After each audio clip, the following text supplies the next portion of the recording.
बड़े बड़े पॉडकास्ट देखने का टाइम नहीं है, कोई बात नहीं, ये चैनल को सब्सक्राइब कर लो। पॉडकास्ट की जो सबसे बेस्ट बातें होगी मेरे पॉडकास्ट की, वो इस चैनल पे मैं डालता रहूँगा शॉर्ट क्लिप्स में, ताकि आप शॉर्ट टाइम पे बहुत सारी नॉलेज गेन कर सको। Now let's start. मुझे लगता है काफ़ी लोगों को ये प्रॉब्लम होता है, फियर, डर।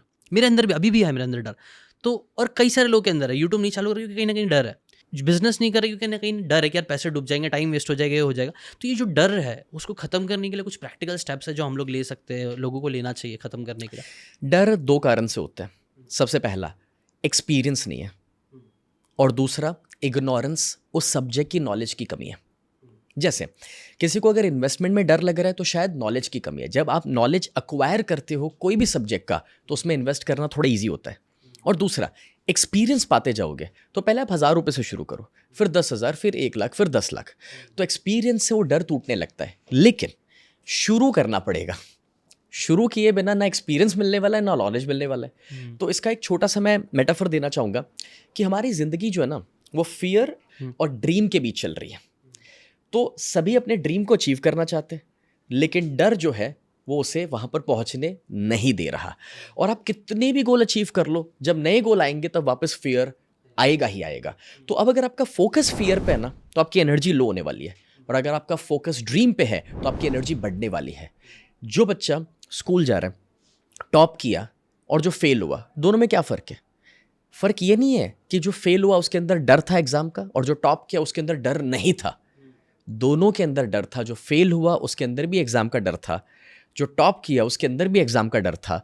फ़र्क बस इतना था, एक डर की वजह से वो एक्शन नहीं ले पाया जो लेना चाहिए था, इसलिए फेल हुआ।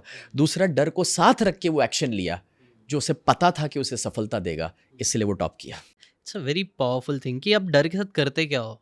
कई बार लोग है ना, डर के यही कि डर के चलो दोस्तों का टाइम वेस्ट कर रहे हैं, मतलब अपने डर से उसको एंगेज करने के लिए कुछ और, मे बी सिगरेट पीने जा रहे हैं, घूमने जा रहे हैं, वो डर से भागने की कोशिश कर रहे हैं। बट कुछ लोग वो डर को फेस करके, यार डर रहा हूँ तो चलो उसको ही, जिस चीज़ से डर रहा हूँ उसके अंदर और घुसूँ, उसको फेस करूँ। हाँ, बुक आंसर डिफिकल्ट है लेकिन पढ़ते रहो, बिजनेस डिफिकल्ट है लेकिन करते रहो। और वो धीरे धीरे, ये चीज़ मैंने भी नोटिस करी, आप कोई भी अभी स्टेज पे भी जाता हो, अभी मुझे भी नर्वस फील होता है, बट एक बार आप चले जाते हो ना, एक बार घुस जाते हो, फिर धीरे धीरे कॉन्फिडेंस अपने आप आना चालू हो जाता है।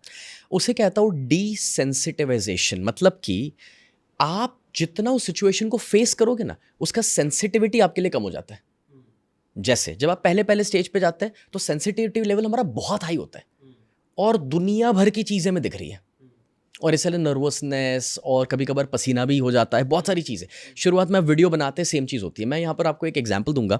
मैंने 2013 में पहली बार स्काई डाइविंग किया था। अच्छा। और तब से लेकर अभी तक मैं 250 जंप कर चुका हूँ स्काई डाइविंग के। 250? तो I am a licensed jumper. 7 देशों में जाके मैंने स्काई डाइविंग किया है। अच्छा। अब हम लोग जब शुरुआत में स्काई डाइविंग सीखते हैं तो पहला जंप होता है जब एक ट्रेनर हमें जोड़े रखता है और वो हमें लेके कूदता है, उसको टैंडम स्काई डाइव बोलते हैं। दूसरे जंप से हम अलग है, बस 2 लेफ्ट राइट हमें पकड़ करके कूदते हैं और वो हमें पकड़ के रखते हैं हवा में। ओके, फिर तीसरे चौथे जंप तक वो चलता है। 5वें जंप से एक ही ट्रेनर होता है जो पकड़ के रखता है। 7वें 8वें जंप से वो साइड पे रहता है, पकड़ के नहीं रखता। हम दोनों साथ कूद रहे बट थोड़ा थोड़ा दूर है। और 12-13वां जंप के बाद वो अकेले अलाउ करते हैं हमें कूदने के लिए। इस तरह से सेंसिटिविटी लेवल जो उसका है, क्योंकि एक तरीके से जब वो, आप मुंबई में हैं, मुंबई में लोग वो लटक करके ट्रेन में जाते हैं, बस में जाते हैं ना। हम लोग जब स्काई डाइविंग करते हैं एग्जैक्टली वो चीज़ होती है कि जब वो पायलट बोलता है ना 1 मिनट टू गो, तब दरवाज़ा खुलता है, हम नीचे वो लटक करके देख रहे हैं कि भी अपना स्पॉट किधर है, और ये देखा जा रहा है 14,000 फीट से। एक तरीके से मैं 250 बार जंप किया हूँ, मतलब 250 बार मैंने अपनी मौत को देखा हुआ है। बट वो डर जो है, वो मौत का भी जो डर है ना, उसके सेंसिटिविटी कम होती जा रही है। और अभी जब मैं C लाइसेंस, मतलब पहले A लाइसेंस होता है, फिर B, फिर C, इस तरह से आप ग्रो करते हो उसमें। अच्छा, ओके। तो 250 जंप्स के बाद अब मेरा सिचुएशन कुछ ऐसा रहता है कि कभी कभार तो प्लेन में बैठ के हम सो जाते हैं।